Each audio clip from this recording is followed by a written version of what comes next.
7 styles, 7 catégories de femmes à ne surtout pas marier. Dans cette vidéo, l'imam va nous parler d'un sujet qui concerne beaucoup de personnes. Quelles sont les 7 catégories de femmes qu'il vaut mieux éviter d'épouser? Ce conseil est important pour faire un choix réfléchi et construire un mariage solide. Écoutons attentivement ces explications.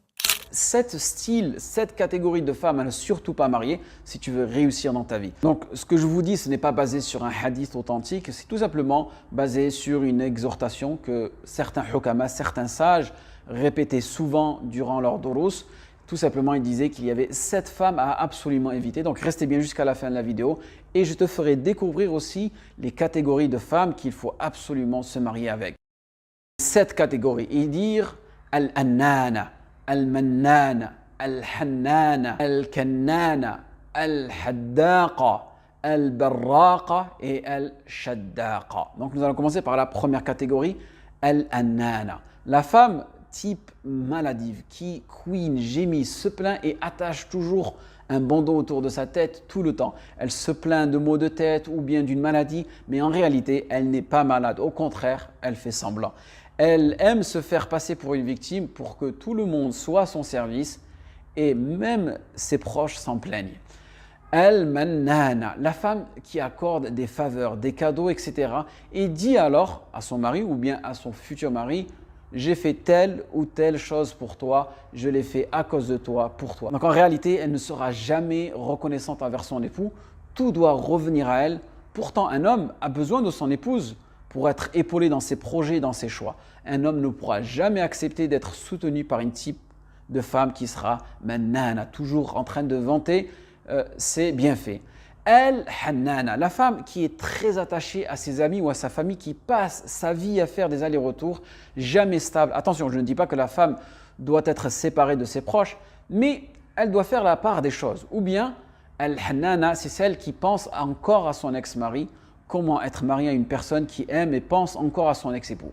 Ou bien qui donne la priorité à ses amis et délaisse son mari. Ensuite, nous avons Al-Kannana, celle qui est toujours en train de dire: mon père était kada, chez moi nous avions kada, dans mon pays, dans notre ville, dans notre culture, c'était comme ceci, kana abi, kana ummi, kana indana, toujours elle te parle de ce qu'elle était.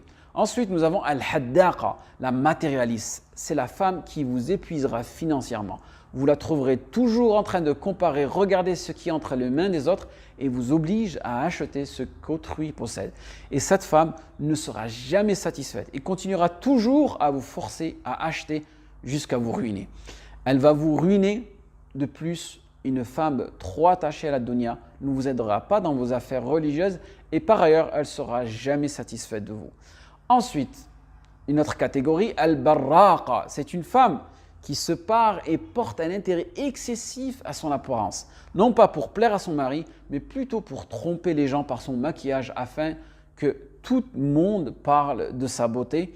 Donc c'est une femme qui est trop superficielle, très narcissique et égocentrique, à trop s'occuper de son apparence, elle délaissera son foyer.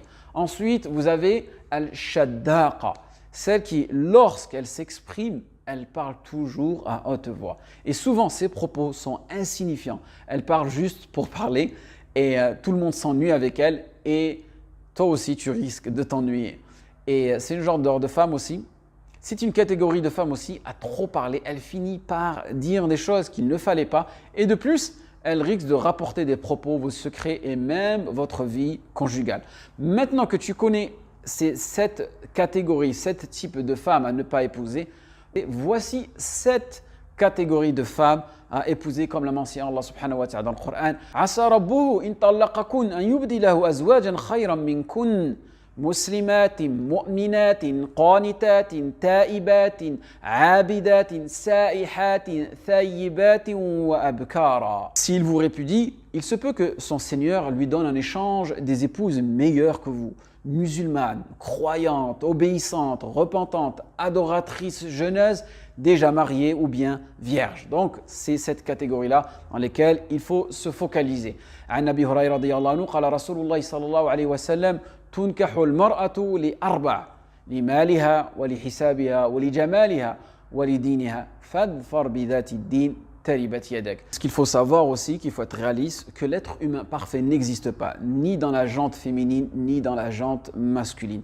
Le prophète sallallahu alayhi wa sallam l'a mentionné dans ce sens en nous disant La yafrak mu'minun mu'minah in kariha minha khuluqan radiya minha akhar. Un croyant ne déteste pas une croyante. S'il abhorre, s'il la déteste en elle un trait de caractère, il en aimera un autre. L'imam Nawawi rahimahullah a apporté cet éclaircissement en expliquant ce hadith. Cela signifie qu'il ne doit pas la détester, car s'il trouve en elle un caractère qu'il déteste, il en trouvera un autre qui le satisfera. Elle peut être par exemple d'un caractère méchant tout en étant pieuse, belle, pudique ou douce avec lui.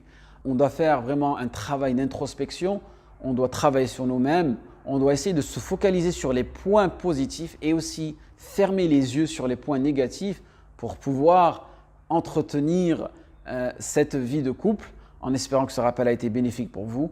Ces conseils sont donnés pour aider chacun à faire un choix éclairé dans le mariage. L'objectif n'est pas de juger, mais d'inviter à la réflexion afin de bâtir un foyer harmonieux et équilibré. Chaque personne est différente et l'essentiel est de rechercher des qualités qui favorisent un mariage stable et épanoui. Quel était votre avis sur ces conseils ? Partagez votre réflexion dans les commentaires.